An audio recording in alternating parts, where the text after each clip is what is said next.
හතර ඉන්නවා. පහට වැඩි. අපිට පුළුවන් මේ දෙපැත්ත ගානට දෙපැත්තට බෙදන්න. අපිට දෙක හරිය කමක් නැහැ. අමරිකාවට සමාන වෙන්නේ කියන්නේ. පස්සේ ඉගෙන ගන්න. ඉවරේ ප්‍රයෝජනේ ගන්න. හරි.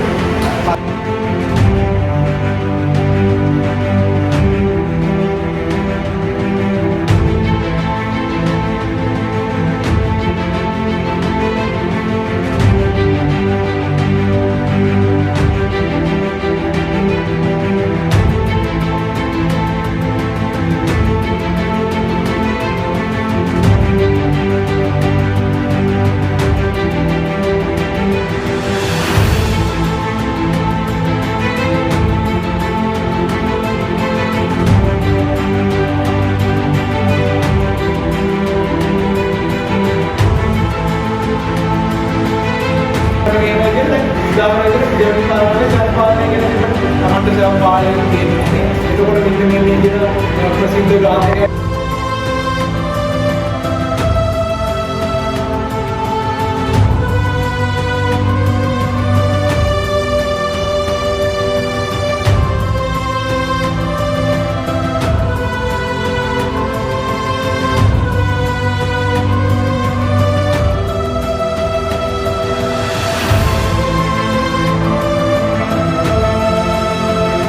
වෙලා මොකද ඔබ හින්දා තමයි මේ විවාද වැඩමුළුව ප්‍රධාන වශයෙන් සාර්ථක කරගන්න හැකි වුණේ.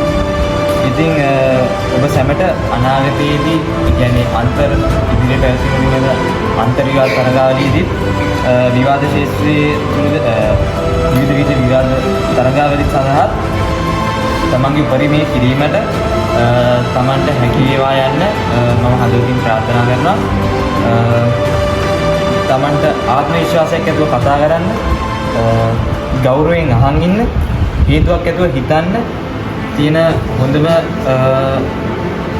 මාධ්‍ය කියන මම හිතන දෙයක් තමයි විවාද කියන්නේ. ඉතින්